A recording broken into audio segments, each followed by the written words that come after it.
요즘 날씨가 덥죠? 많이 오늘 더운 날씨에 힘드셨을 겁니다.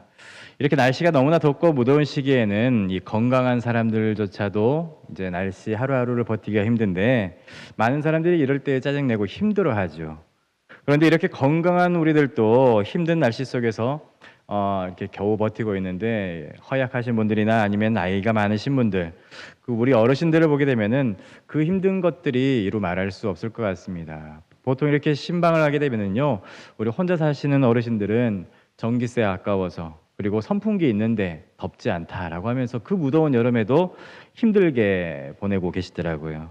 단순히 조금만 참으면 됩니다라고 말하기에는 날씨가 너무나도 많이 변해버렸습니다. 항상 건강 잃지 않도록 또 유의를 해야 될 거고요. 또 이틀 후면은 또 많은 비가 온다고 합니다. 장마가 시작이 되는데 장마가 이제 국지성 호우로 내린다고 합니다. 이 국지성이란 말을 들으니까 어렵게 사시는 분들 보면은 또 생각이 나죠. 그래서 그런 분들의 피해도 만만치가 않을 것 같은데 생각해 보면 우리가 이 더위라는 것 그리고 추위라는 것, 이 모든 자연 현상의 이 현상들 때문에 사람들은 그것을 피하기 위해서 대비라는 것을 하게 됩니다.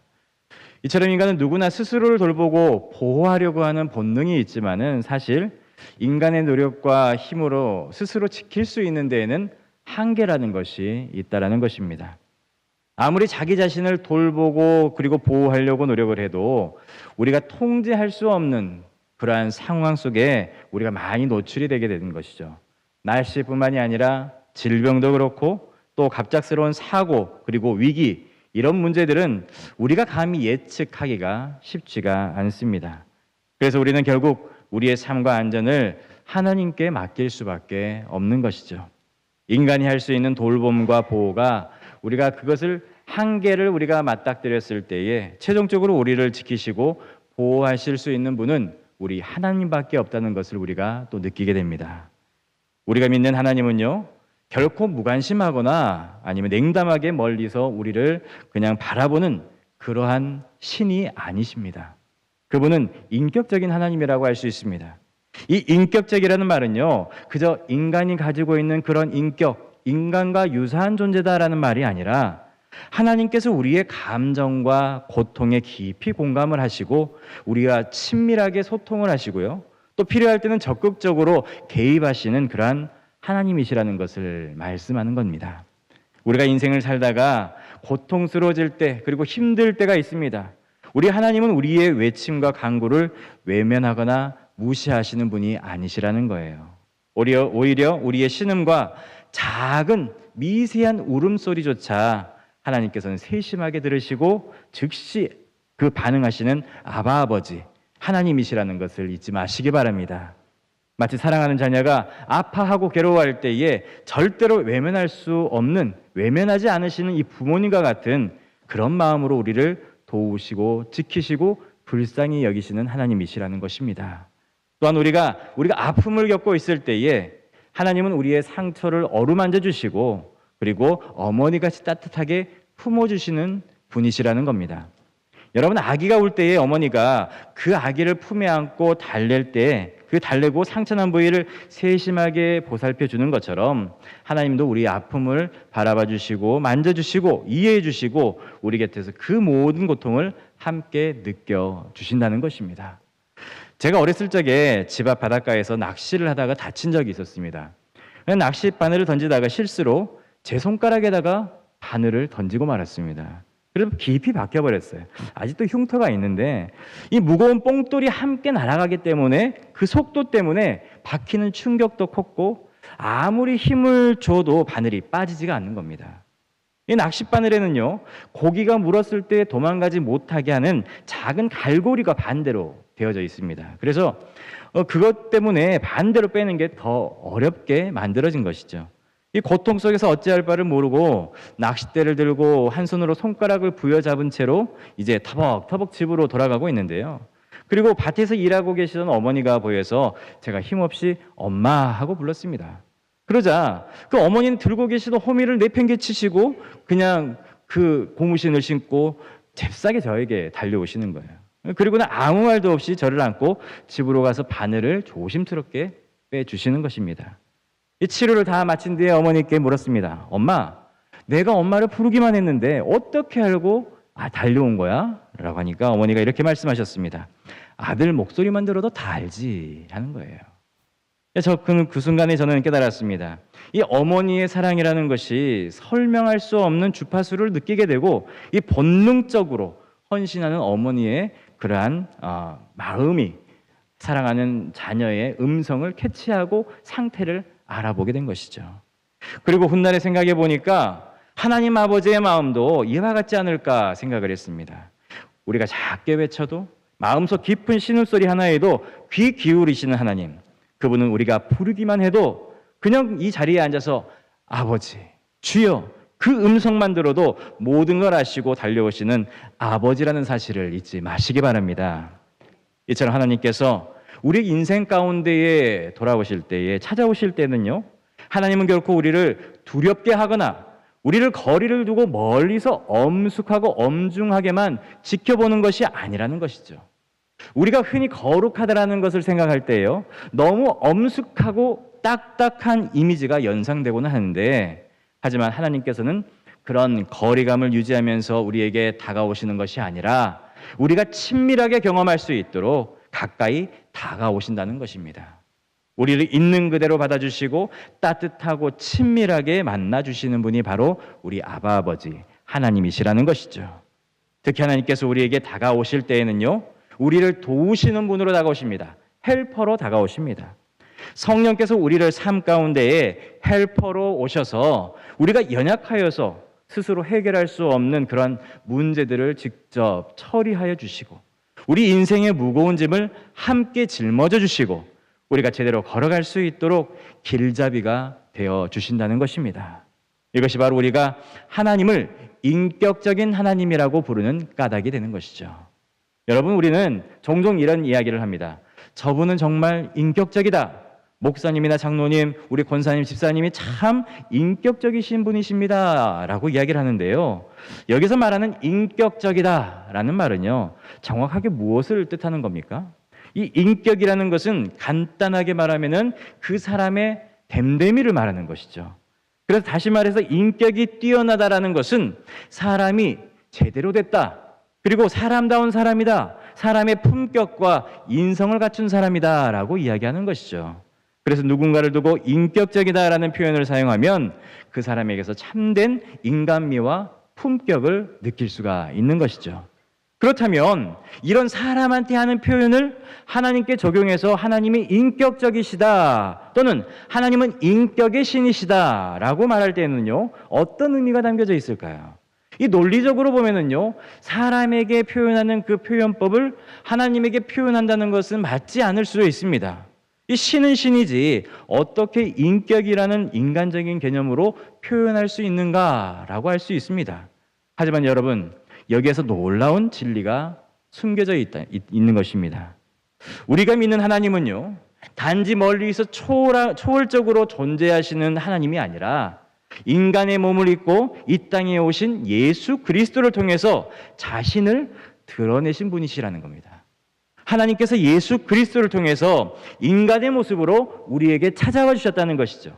이것이 바로 기독교가 인격적인 종교라는 이유입니다. 즉, 초월적인 신이 아니라 우리와는 너무나도 동떨어져서 살고 있는 신이 아니라 인간과의 교제를 위해서 스스로 인간의 모습을 띠고 형상을 띠고 나타나셨다는 의미에서 기독교는 어떠한 종교보다 가장 인격적인 종교라는 것이죠.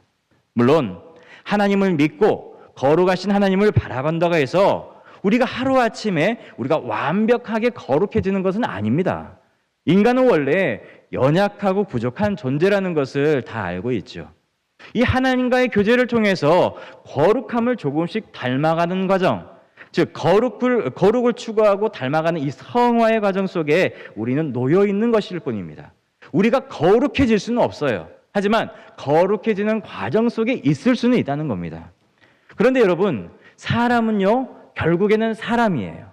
우리가 교회 생활을 하고 신앙 생활을 한다고 해서 우리가 우리 안에 인간미가 완전히 사라지거나 천사 같은 존재가 될 수 있습니까? 없습니까? 없습니다. 사람은 사람입니다. 오히려 좋은 의미에서 인간미, 따뜻한 사람 냄새가 나는 것이 중요한 것이죠. 왜냐하면 이 교회라는 것이 완벽한 사람들이 모인 그런 천사들만 모인 공동체가 아니기 때문에 그렇습니다.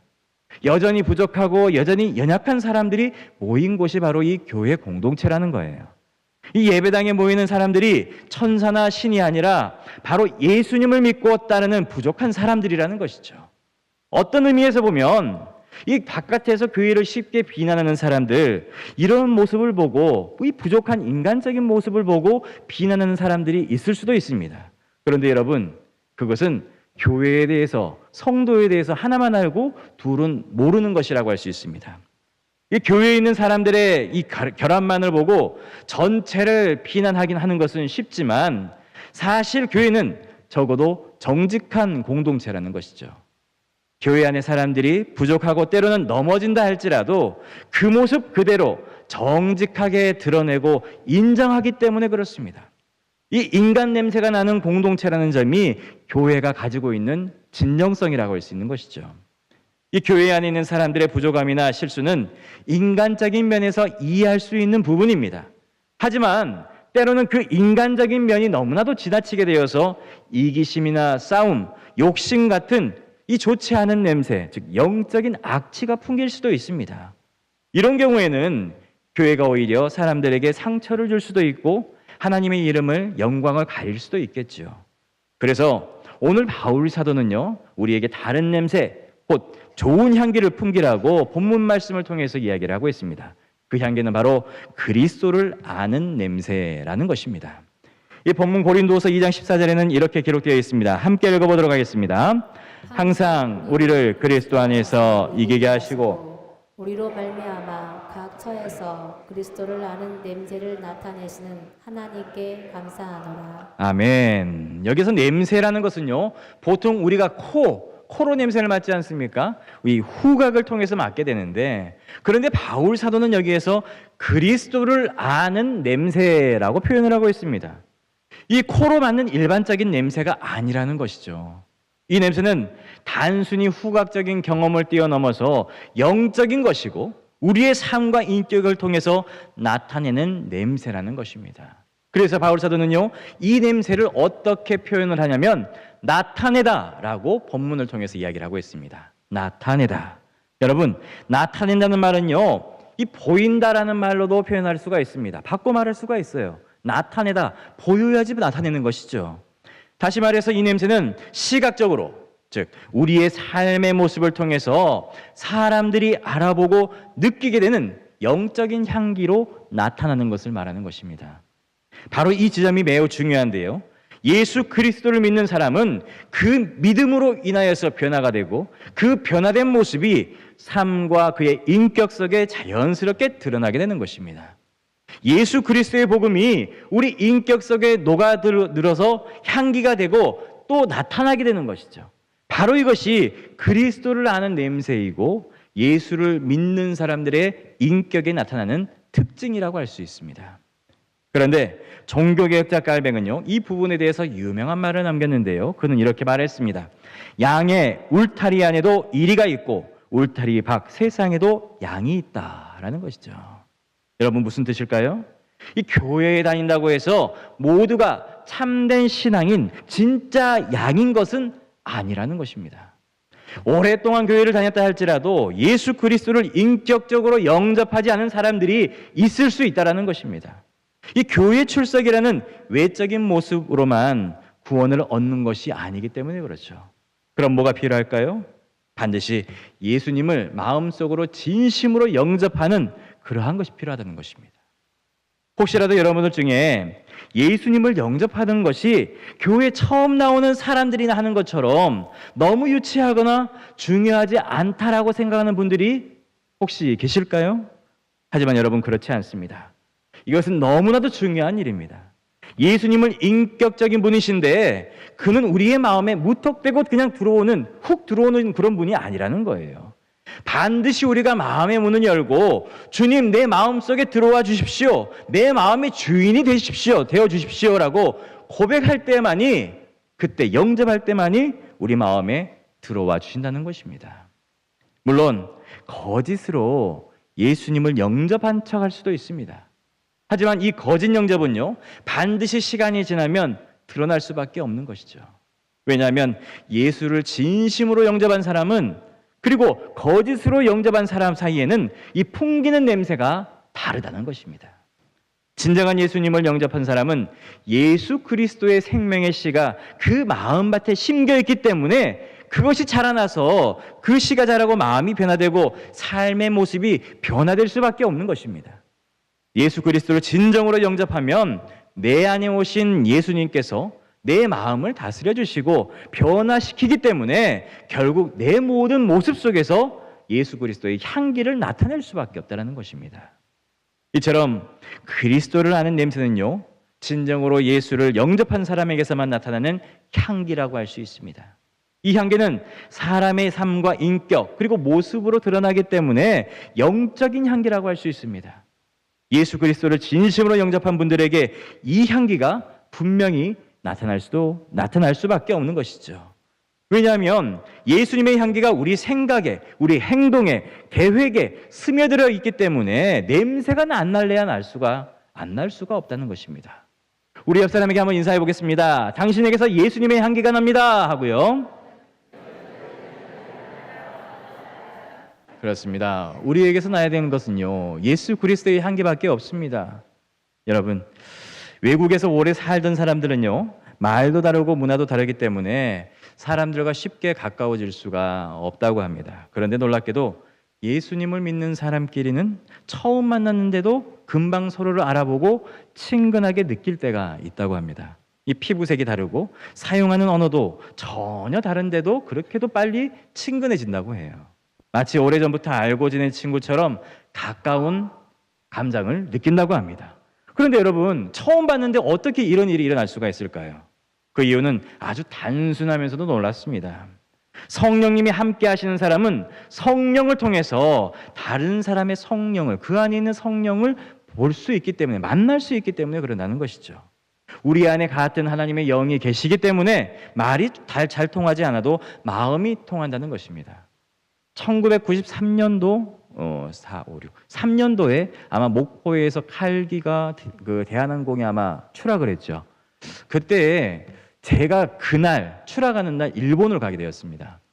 그래서 이제 일본을 가게 되었는데요. 일본에서 한 가정집에서 홈스테이를 하는데 한 3일 정도 하게 되었습니다. 근데 아주머니는요, 그 집안에서 이제 일본이 굉장히 많은 신들을 섬기잖아요. 그래서 이런 집, 이제 이런 일본의 문화가 있구나라고 생각을 하고 있었는데, 이 식탁에서 아주머니가 혼자서 조용히 눈을 감았다가 이렇게 뜨시는 거예요.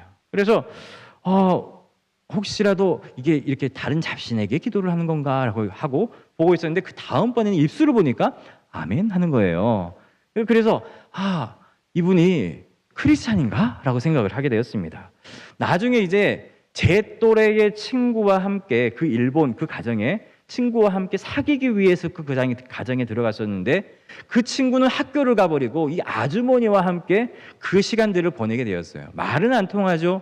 그럼 한자와 영어와 막 이런 것들을 막 다 섞어가면서 그분이 살아왔던 일들을 이렇게 이야기를 듣는데, 아주머니가 몇 번의 암 투병 생활을 하면서 겨우 생명을 유지할 수가 있었고 건강을 찾을 수가 있게 되었대요. 그러다가 병원에서 어떻게 있다가 보니까 전도하러 오신 분들이 있었는데요. 그분이 어떤 분이 우찌무라 간조라는 목사님의 책에 쓰여 있는 답은 하늘입니다라는 그 글을 보면서 이게 무슨 말일까라고 생각을 하고, 그때부터 이제 궁금함을 갖기 시작했다고 합니다. 그러면서 예수님을 영접하게 되고, 그리고 그 가정에서 너무나도 이렇게 잡신들이 많아서 이제 치료하고 이제 가정으로 돌아온 지 얼마 되지 않았지만은 이제 그 남편들과 그리고 시부모와 그리고 자녀들에게 전도를 해야 되는데 굉장히 어려웠다고 합니다. 지금도 계속해서 그때 당시에 계속해서 전도를 하는 상황이었는데, 그분은 그 예수님을 이제 영접을 하고 그리고 믿고 있는 분이었어요. 그래서 이 말씀을 듣고 난 다음에 생각을 해보니까 왠지 통하는 것 같고 말이 통하는 것 같고, 일본어를 제가 얼마나 배웠겠습니까? 그런데도 뭐 손짓 발짓 다 해가면서도 통하는 거 보면은 성령님께서 함께 해주시고 그의 마음을 움직여 주셔서 함께 마지막 날에는 그분이 일본어로 막 기도를 해주셨는데, 저는 무슨 말인지도 못 알아듣고 끝에 아멘만 따라했는데요. 아직까지도 마음에 남는 것 같습니다. 근데 그분은 계속해서 이제 자신의 집을 내어주면서 홈스테이를 하면서 외국인들에게 자신의 집을 거처를 마련해주고 그렇게 영광을 돌리며 살아가고 있다라고 몇 년까지는 통화를 하게 되었었습니다. 그런데 여러분들, 우리가 이 사람은 진짜 예수님을 사랑하는 사람이구나, 예수님의 사랑을 아는 사람이구나라는 것을 느껴지게 된다는 것이죠. 그리고 때로는 말도 안 했는데 그 사람의 눈빛만 보더라도 신앙을 하고 있다라는 것, 예수님을 믿고 있다라는 것을 우리가 느낄 때도 있습니다. 이 눈빛에는 거짓이 숨겨져 있지 않기 때문에 그렇죠. 또한 우리가 예배를 드리는 모습을 보아도 알 수가 있죠. 말씀을 들을 때에 얼마나 진지하게 또 겸손한 마음으로 듣는지 보면은 그 사람의 믿음의 깊이를 우리가 또한 헤아려 볼 수가 있습니다. 이 모든 것들이 바로 영적인 냄새, 즉 그 사람 안에 계시는 예수님의 향기를 우리가 맡게 되는 것입니다. 말이 아니라 삶에서, 태도에서, 눈빛과 자세에서 자연스럽게 풍겨나오는 신앙의 향기가 그에게는 있다라는 것이죠. 그런데 여러분, 이 냄새, 향기에도요, 그리스도의 향기가 있고 혹은 그리스도와 전혀 관계가 없는 어두운 냄새가 날 수도 있다라는 것입니다. 자신이 아무리 신앙이 좋다고 말로 변명을 하거나 주장을 해도 받아들여지지가 않습니다. 이미 삶의 태도와 모습 그리고 신앙생활에서 드러나기 때문에 그렇죠. 오늘 본문인 고린도후서 2장 15절 말씀은요, 더욱 중요한 진리를 강조하고 있는데요. 함께 한번 읽어보도록 하겠습니다. 우리는 구원받는 자들에게나 망하는 자들에게나 하나님 앞에서 그리스도의 향기니. 아멘. 여기에서 바울은요, 이 그리스도를 아는 신앙의 냄새를 향기라고 표현을 하고 있죠. 그런데 놀랍게도 이 향기라는 것이 구원받은 사람들에게만 향기가 아니라 망하는 사람들에게도 향기라고 표현을 하고 있습니다. 상식적으로는 이해하기가 어렵죠. 이 구원받지 못하고 멸망으로 가는 사람들에게는 향기보다는 악취여야 하는데 바울은 그렇지 않다라고 말을 하고 있어요. 여러분, 이 구절은요, 쉽게 우리가 이해할 수 없는 어려운 구절이기도 합니다. 그런데 여기에서 바울은요, 매우 분명하게 이 종말론적인 메시지를 우리들에게 전해주고 있습니다. 즉, 이 향기는요, 모든 사람에게 나타나지만 사람의 반응에 따라서 전혀 다르게 나타날 수 있다는 것입니다. 이 메시지는 특히 당시 고린도 교회를 어렵게 하거나 혼란케 했던 그러한 공격했던 대적들에게 주는 그 사도 바울의 경고와도 같은 메시지였습니다. 이 본문에서 바울은 당시 로마에 승리한 군대가 그 행하는 개선 행진의 모습을 비유로 말을 하고 있는데요. 당시의 로마 군대가 전쟁에서 승리하게 되면은 화려한 개선 행진을 펼쳤다고 합니다. 이 개선 행진의 마지막 때에는 반드시 제사를 드리게 되어 있는데요. 이 제사 때에 희생 제물을 잡아서 로마의 신이었던 이 주피터라고 하는 신에게 그 제물을 바쳤다고 합니다. 이 제물은 피를 흘리고 불에 태워졌고, 이때 제물의 피가 불에 타면서 독특한 냄새를 퍼뜨렸는데 온 도시에 많은 사람들, 거기 있는 모든 사람들이 그 피 냄새를 맡게 되었던 것이죠. 그런데 각자가 이 냄새를 맡고 느끼는 게 달랐다는 거예요. 어떻게 달랐을까요? 이 승리를 했던 로마 시민에게는 이 피 타는 냄새가 승리를 확증하고 그리고 축제를 최고조로 이끄는 그러한 도파민과 같은 그러한 향기였지만은, 전쟁에서 패배하고 포로로 끌려왔던 그런 사람들에게는 그 냄새가 자신들의 곧 닥쳐올 죽음을 알리게 되는 사망의 냄새였다는 것이죠. 바울은 이 비유를 들면서 설명을 합니다. 예수님께서 십자가에서 피를 흘리셨고 그 피가 인류를 위해서 희생제물로 바쳐지게 되었던 것이죠. 예수님의 피의 향기를 믿는 자들에게는 영원한 생명을 주는 그러한 생명의 향기가 되었지만, 믿지 않고 복음을 거부하며 적대하는 사람들에게는 이 영원한 죽음과 심판을 알리는 사망의 향기가 되었다는 것입니다. 그래서 바울은 이렇게 설명을 합니다. 16절 말씀 함께 읽어보도록 하겠습니다. 이 사람에게는 사망으로부터 사망에 이르는 냄새요, 저 사람에게는 생명으로부터 생명에 이르는 냄새라. 누가 이 일을 감당하리요? 아멘. 즉 그리스도의 복음, 예수님의 피가 구원과 멸망을 분별하게 구별하는 역할을 한다는 것이죠. 당시 고린도 교회 안에 혼란을 가져오고 교회를 분열시키며 사람들을 넘어지게 했던 사람들에게는 이 십자가의 피 냄새가 곧 심판과 멸망의 냄새가 되었다는 것입니다. 하지만 그리스도의 복음 앞에 겸손하게 순종하며 받아들였던 사람들에게는 영생을 주는 생명의 향기가 되었다는 것입니다. 사랑하는 성도 여러분, 이 말씀은요, 오늘날 우리에게도 동일한 진리로 돌아오게 됩니다. 예수 그리스도를 진정으로 영접하고 믿는 사람에게는 이 복음이 생명의 향기로 전달되게 되지만, 겉으로만 교회에 몸담고 있거나 마음속으로 그리스도를 거부한 사람에게는 이 같은 복음의 향기가 오히려 심판과 멸망을 선고하는 사망의 냄새로 작용하게 될 것이라는 것입니다. 이것이 바울이 전하는 복음의 역설이고 우리가 신앙생활하면서 인지해야 될 가장 중요한 진리라는 것입니다. 여러분 한번 상상해 보시기 바랍니다. 마지막 심판의 날에 모든 인류가 하나님 앞에 서는 그날, 예수 그리스도의 승리를 믿고 구원을 받은 사람들에게는 놀랍고 아름다운 향기가 예수 그리스도의 보혈의 향기가 되는 것입니다. 이 향기는 마치 오래 기다렸던 이 축제의 순간, 승리의 기쁨을 알리는 희생제물의 피 타는 냄새와도 같겠지만은, 하지만 심판의 자리에서 멸망을 맞이하는 자들에게는 이 같은 냄새는 가장 무섭고 두렵고 떨리는 냄새가 되는 것입니다. 왜냐하면 그 희생제물의 피 타는 냄새는 자신들의 최종적인 멸망과 죽음을 확실하게 알리는 냄새가 되기 때문에 그렇습니다. 여러분 잘 들어야 됩니다. 우리가 드리는 영적인 예배를 사탄과 악한 영들은 그토록 싫어하고 그리고 두려워하는 이유가 있습니다. 그것은요, 우리의 예배 가운데에 예수 그리스도의 보혈이 선포되고 십자가의 능력이 나타나기 때문에 그렇습니다. 바로 그 냄새가 악한 영들의 패배와 심판을 확정하기 때문에, 그래서 예배가 중요한 것이고 신령과 진정으로 드리는 예배가 돼야 한다는 것입니다. 우리 목포공개 성도님들은 신령과 진정으로 드리는 예배가 머릿말이 아니라 삶의 목적이 되고 제1의 지향점이 되고 여러분들의 생애 근간에 시작하는 머릿말로 새겨지기를 간절히 소망합니다. 사랑하는 성도 여러분, 모든 사람은 각자가 고유한 냄새를 가지고 있습니다. 이 냄새는 우리의 삶과 행동을 통해서 눈으로 보이는 그러한 모습을 통해서 다른 사람들에게 비춰지게 됩니다. 즉 사람은 그가 가진 인격과 내면의 본성에 따라서 독특한 삶의 향기를 풍기게 되는 것이죠. 선한 마음과 정직한 마음을 가진 사람에게서는 선한 냄새, 착한 냄새가 날 수밖에 없고, 반대로 악한 마음과 위선적인 삶을 살아가는 사람에게는 어둡고 나쁜 냄새가 날 수밖에 없습니다.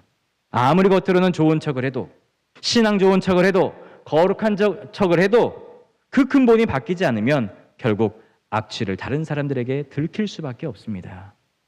호박에 아무리 아름다운 줄을 그어도 그것이 수박이 될 수가 없습니다. 호박은 여전히 호박이죠.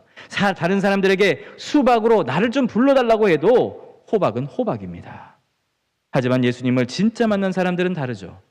원래 호박과 같이 아무 쓸모없는 삶일지라도 예수 그리스도와 접붙여질 때에 내적인 변화가 일어나게 되고 성령과 말씀을 통해서 본질적인 변화를 우리가 깨닫게 됩니다. 이것이 바로 성화의 과정이죠. 예수님을 마음속 깊이 인격적으로 영접한 사람들에게는 예수 그리스도의 특별한 향기가 자연스럽게 나타날 수밖에 없다는 것입니다. 출신은 호박이어도 예수 그리스도와 접붙여질 때에 품격이 다른 수박으로 거듭날 수 있다는 것입니다. 여러분, 우리는 이제 생명을 살리는 향기를 풍기는 사람이 되어야 됩니다. 예수 그리스도께서 십자가 위에서 피를 흘리신 그 피 냄새 덕분에 우리가 살 수 있게 되었고 영원한 삶을 약속받게 되었습니다.